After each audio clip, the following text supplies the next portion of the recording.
Disuguhke nanti air niki saged merekam suaranya jenengan. Waria jadi ustazah, dirikan paguyuban Waria Kendal. Ada apa dengan Indonesia? Ini postingan dari Metro Jambi Digital, teman-teman. Dan komentarnya seperti ini. Bukan ada apa dengan Indonesia, tapi ada apa dengan Muslim di daerah Jawa. Christine, arep ngomong apa Mbak Kris? Iya Mbak Kris. Assalamualaikum warahmatullahi wabarakatuh. Dan di tempatnya Gus Ikdam, justru waria-waria ini malah diterima. Kenapa?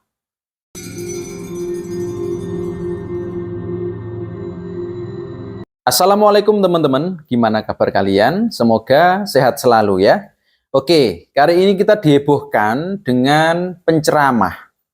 Ada yang mengatakan bahwa dia adalah ustazah. Tapi yang jadi masalah adalah Waria jadi ustazah, teman-teman. Mendirikan paguyuban Waria Kendal. Ada apa dengan Indonesia? Ini postingan dari Metro Jambi, teman-teman ya. Metro Jambi Digital. Bisa-bisanya jadi penceramah. Gimana menurutmu, Wo? Nah, ini memancing pendapat orang-orang di Indonesia, teman-teman ya. Bagaimana pendapat kalian tentang waria yang menjadi ustazah atau penceramah? Dan tentu komentarnya beragam, teman-teman. Komentarnya beragam. Tetapi di postingannya Metro Jambi ini rata-rata mayoritas mereka yang komentar adalah komentarnya negatif tentang waria ya. Komentarnya negatif tentang waria. Coba kita baca ya. Astagfirullah. Kok ya didengerin, padahal kalian tahu dia aja menyimpang, lawak. Oke, ini dari kacamata manusia ya, melihat laki-laki berpenampilan seperti wanita itu menyimpang dari kacamata sesama manusia. Jangan diikutin, please, udah biar ngoceh sendiri, kalian nggak usah datang. Dan masih banyak lagi teman-teman komentar-komentar yang negatif ya. Dan lagi ada dari Pun Ajinata. Bukan ada apa dengan Indonesia, tapi ada apa dengan Muslim di daerah Jawa.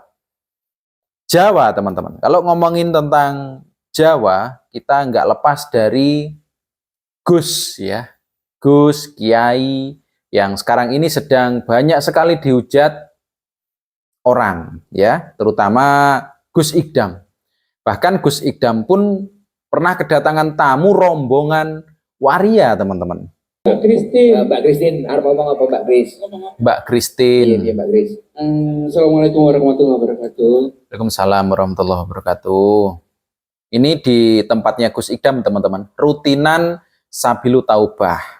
Waalaikumsalam warahmatullahi wabarakatuh. Matur suwun, Gus Ikdam. Iya, Mbak Kris. Nggih. Pripun? Malah ketawa. Pripun kok konsumsi sama Gus Ikdam? Oh. Ngeri aku, bukan Amankan aku. Ngeri teman-teman ya. Kalau sampai dikagumi oleh bapak-bapak waria ini ngeri teman-teman.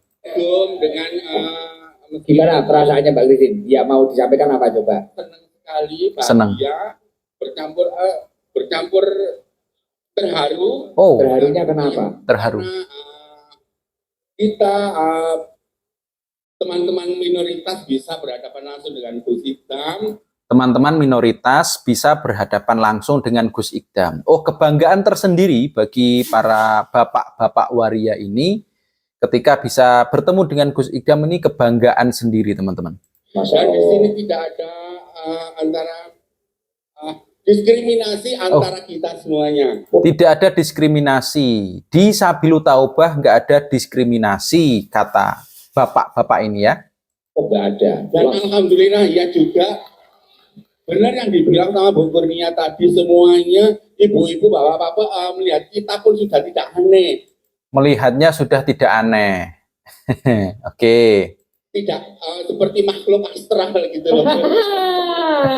Ya, jadi kita berpapasan pun di situ, ibu-ibu juga monggo. Oh. Untuk bapak-bapaknya juga Oke, jadi mereka merasa aman, tenang, ini berada di Sabilu Taubah tempatnya Gus Ikdam, teman-teman.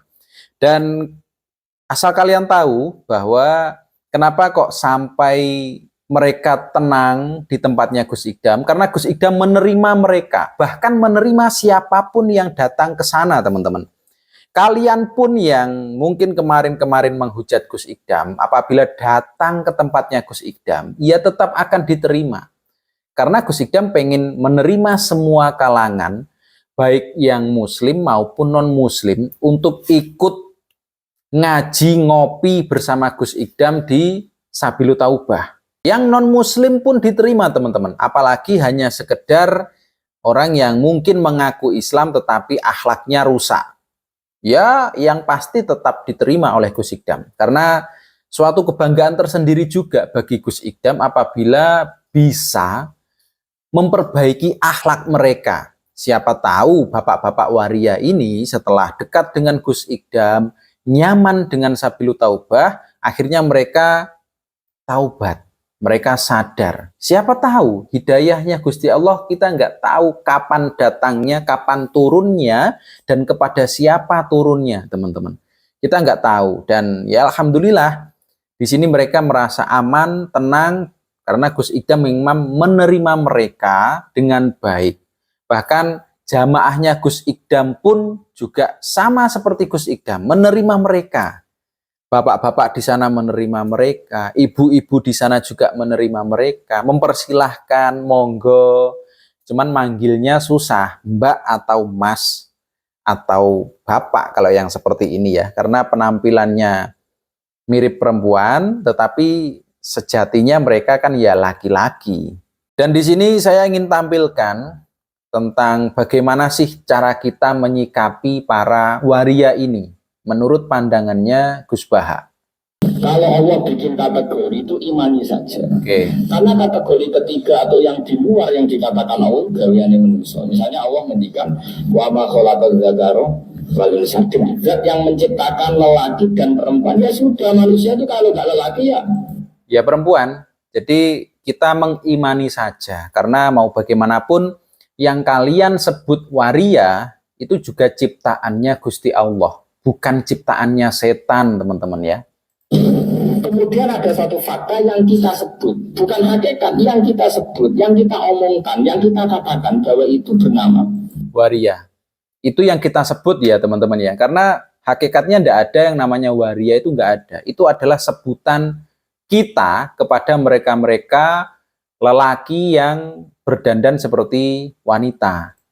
Khunsa, wong mantu. Itu kita yang mengatakan, tapi di mata Allah, Allah tahu betul kalau itu hakikatnya lelaki atau Perempuan. perempuan. Oke.